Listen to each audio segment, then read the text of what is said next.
બાબર પોલીસે બળાત્કારના આરોપીને ગણતરીના જ કલાકોમાં ઝડપી પાડ્યો। બાબર તાલુકાના ચચાસણા ગામનો સાહિલજી માનાજી ઠાકોર નામના શખ્સે આ ગામની સગીરા ખેતરમાં ભેંસોને ચારો નાખવા ગયેલ જે વખતે એકલતાનો લાભ લઈ બળજબરીથી સગીરા સાથે શરીર સંબંધ બાંધી તેના મોબાઈલ ફોનમાં બીભત્સ ફોટા પાડી બ્લેકમેલ કરી તેમજ તેના ભાવને જાનથી મારી નાખવાની ધમકી આપી ભોગ બનનાર સાથે 6 થી 7 વાર મરજી વિરુદ્ધ બળાત્કાર ગુજારેલ તેમજ તેના મોબાઈલમાં બીભત્સ ફોટા પાડી બ્લેકમેલ કરી તેના ભાઈઓને જાનથી મારી નાખવાની ધમકી આપેલ। આ બાબતે સગીરાએ બાબર પોલીસ મથકે આરોપી સાહિલજી મનાજી ઠાકોર રહે ચચાસણા તાલુકો ભાબરવાળા વિરુદ્ધ ફરિયાદ નોંધાવી પોલીસે પોસ્કો કલમ હેઠળ ગુનો નોંધી વધુ તપાસ હાથ ધરી। જોકે આરોપી વિરુદ્ધ ફરિયાદ નોંધાતા તે નાસી ગયેલ। પોલીસે તપાસનો દોર સતત ચાલુ રાખતા ગણતરીના જ કલાકોમાં આરોપી સાહિલ મનાજીને ઝડપી પાડી જેલ હવાલે કરી વધુ તપાસ હાથ ધરી। આરોપી ઇન્સ્ટાગ્રામમાં 3 લાખથી વધુ ફોલોવર્સ ધરાવે છે।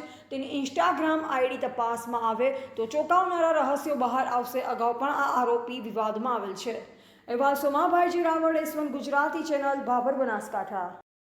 બાબર પોલીસ સ્ટેશનમાં એક દુષ્કર્મની ઘટના સામે આવી છે તો તાત્કાલિક ફરિયાદી બેનની ફરિયાદ નોંધવામાં આવે છે અને જે આરોપી છે જે ચચાસણા ગામનો છે તે ઇન્સ્ટાગ્રામ સ્ટાર તરીકે પોતાની ઓળખ આપે છે અને ઓળખે નામ છે SM ઠાકોર અને આખું નામ છે સાહિલ માનાજી ઠાકોર।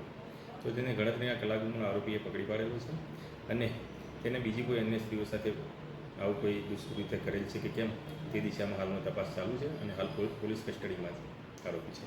સાહેબ, એના ઇન્સ્ટાગ્રામ ઉપર આઈડી ઉપર ખરાબ વિવિધ ભાષાઓનો ઉપયોગ કરે એ વિશે કોઈ કાર્યવાહી થશે? એને એ પણ અત્યારે હાલ ચાલુમાં છે। એના ઇન્સ્ટાગ્રામ આઈડીની તપાસ ચાલુમાં છે।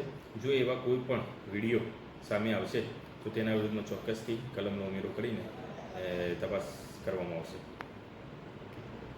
2-3 વખત મને કીધું કે નંબર લેવાની વાત કરવાની પણ મેં ના પાડી। પછી એક દિવસ કોઈ કરે નહોતું ને આયા અને મને કીધું કે તાર શું કરવાનું ને કે આ ફોટા મને નાતી તે એના ફોટા બતાવ્યા ને કે હું આ વાયરલ કરી નાખીશ, તું મને આ નહીં પાડે। તો પછી 1 મહિના સુધી તો મને એમણે કશું કીધું ના। પછી SM ઠાકોરે મને કીધું કે આ ફોટા કે શું કરવાનું વાયરલ કરી નાખું। તો પછી મેં આ પાડીને એમણે 6 થી 7 વખત મારી સાથે સર્વે સંબંધ બાંધેલો અને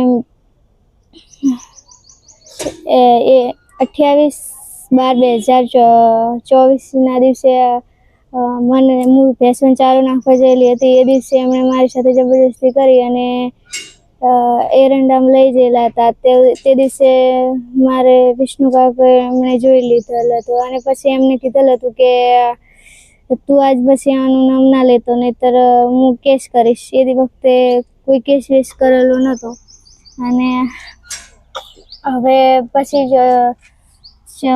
તો કોઈ એમણે નામ ના લીધું ને પછી મારે હગાઈ થઈ એટલે એમને મારા ઘરવાળાને ફોટા મૂકેલા એટલે મેં કેસ કર્યો। કઈ જગ્યાએ ફરિયાદ આપી?